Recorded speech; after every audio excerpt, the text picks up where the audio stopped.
What's going on, YouTube? Welcome back to the channel. I'm Coach Black, your internet, relationship, and breakup coach. Today's topic, this is exactly what happens when your ex finally starts to feel the loss. Now, what might be surprising to hear is that usually when a breakup happens, you and your ex are on two completely different schedules. Let's call it now versus later. And so the instant that your ex decides to end the relationship, usually you will feel a deep sense of loss and frustration. Typically, it's because the loss was unexpected.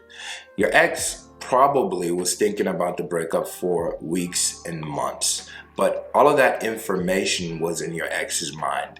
Usually, you probably had no solid, firm idea that this was going to happen. And so that loss is magnified for you. It causes so much pain, anxiety, and fear.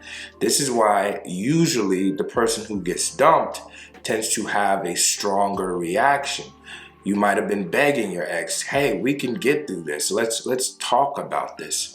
So the loss is magnified now for you, but for your ex, they truthfully do not feel that sense of loss. And let me explain to you why.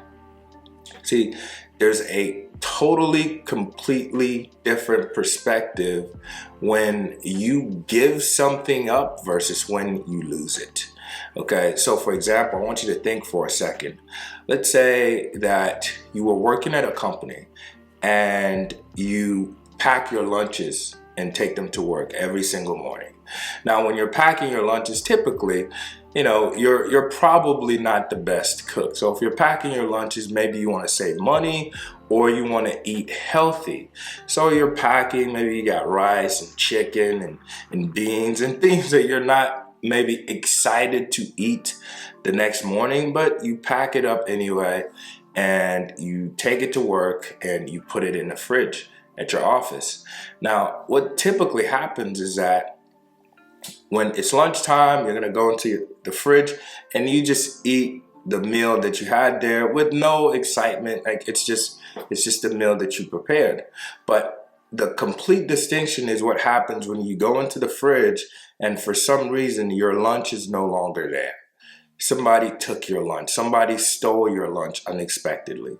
Now, when you lose something that you had no plan or desire to give up, that causes a deep sense of anger and frustration.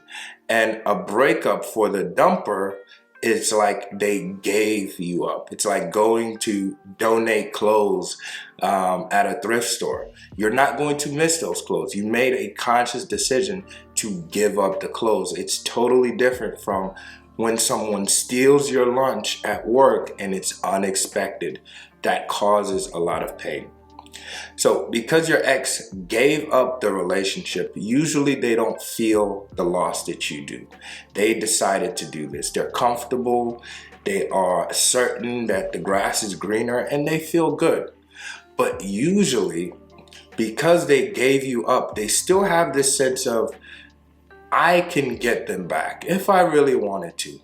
They still love me, they still care about me, and I can get them back. And if you handle the breakup like most of us do, and you begged your ex, and you chased him, and you apologized, and you promised to be better, what you're essentially doing is that you are enforcing the beliefs that your ex has, and now those beliefs essentially turn to certainty. Your ex knows deep down, even though they're not saying it, that if they want to fix things with you, all they have to do is pick up the phone.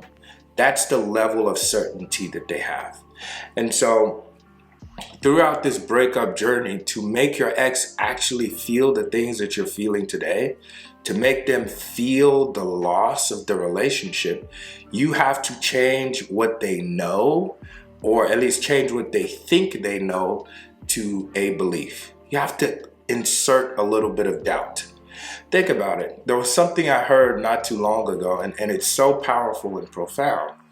Someone said, there's a difference between knowing and believing. Think about it. If I ask you, do you know your parents or do you believe in your parents? Well, you know your parents, right? There's no doubt about it. You've met them, they care for you, they love you. So knowing something has a high degree of certainty. Now, when people say they believe something or they believe in something, if you think about it, there's a little bit of doubt that's baked into that statement. So you want to take your ex from a place of knowing that they can have you back to a place where they start to doubt, they start to wonder, well, if I did want them back, can I get them back? And this is why no contact is so important. It's the most powerful thing that you can do that actually injects that doubt into your ex's mind. Because think about it. What can someone do to make you start to doubt what you know? What you know, not something that you believe. So we know that the grass is green. And so it's not impossible that that perspective changes. Maybe in the future, the grass will be blue, but it's highly unlikely. So for someone to make you doubt what you know, you need a lot of proof to the contrary. There has to be things that you see from now moving forward that makes you start to doubt those beliefs. And typically, this has to be sustained for some time. And that is why no contact is you consciously showing your ex that they do not have you. You must do this. This is why calling them all the time, texting them, hanging out, all of these things still give your ex that level of certainty that will never allow them to finally get to the place where they feel the loss, those strong feelings of anxiety, insecurity, the things that you felt when they left you. So you inject that doubt by staying away consistently for months on end without fear, and allow them to go through that conscious cycle of seeing that they cannot just have you back whenever they want to. So I alluded earlier to what's called loss aversion theory. And basically what it states is that human beings will react way more to a loss than to getting or gaining something new. I want you to think about this example really quickly before we leave. So think about applying for a job. I'm not sure if you've ever been on LinkedIn and you've applied for a job that you really want to get, that's exciting, that's powerful, high paying, great perks, good people, good company. And you apply for these jobs, and then, a week later you get that generic email like, hey, thank you for applying, but unfortunately, at this time, it's not a great message, but typically you're not going to lose sleep over it. You're just going to be like, oh, well, I guess I didn't get the job, right? Now, I want you to imagine that you apply for one of these prestigious, amazing jobs at, let's say, Google or Facebook, and you get the job. You're excited. You get the offer letter. They're going to pay you hundreds of thousands to do something that you enjoy to do. Now, I want you to picture you're calling your family, you're calling your friends. Hey, I got this job. You're excited. You quit your current job and you go into that job at the company. Now, the first day of the job or the second day, they're like, hey, there's been some kind of mistake. And keep in mind, this did happen during COVID. There were people that experienced this because they got their job offer and then COVID happened, the world shut down and things were uncertain. And the company decided that, okay, we can't afford to keep these people. So I want you to put yourself in the shoes of that person. Some of them quit their job. Some of them just graduated college and they had the offer. But the first day of work, or maybe a week before they started the job, the company says, I'm sorry, but we made a mistake. We have to take your position back. Think about the deep level of loss that causes. We react more to something that we have that we lose than something that we never had in the first place that we're trying to get. So I say all that to say this. Currently, your ex knows or they feel like they have you. And no contact is your way of showing them that they don't.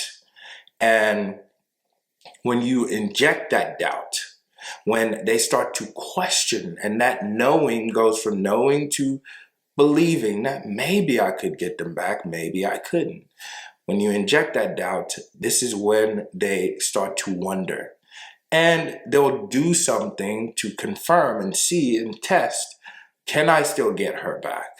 Well, let me call her. Let me like a few of her posts and let me see how she reacts. Okay? It is until you start to pass those tests, you are indifferent, you're not desperate, you're not chasing. Sometimes you're too busy to even communicate with your ex. You'll follow up with them later, but you're showing no desire to fix what they broke. This is the biggest part of this because they expect you to do all the work. They expect you to chase. They expect you to beg them. But now, when they start to test, this is also what's called confirmation bias because they think they still have you. When they run these tests, they're expecting a certain result. They expect that as soon as they give you breadcrumbs, you're going to do all the work. So combining with no contact indifference and showing that you're not going to fix what they broke, it is their responsibility to fix this relationship by putting in effort, by being deliberate, by working to reconcile and resolve the issues. When you allow them to take that burden, then they will finally feel the loss.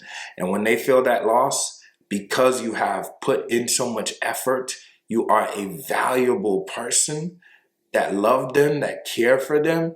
Typically, when they finally feel the loss, they start to work harder to resolve the issue, to fix the breakup. And that's where you want them to be anyway.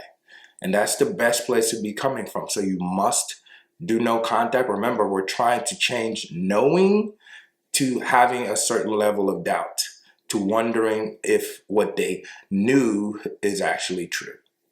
Anyway, if you have any thoughts, go ahead and drop them down in the comment section below.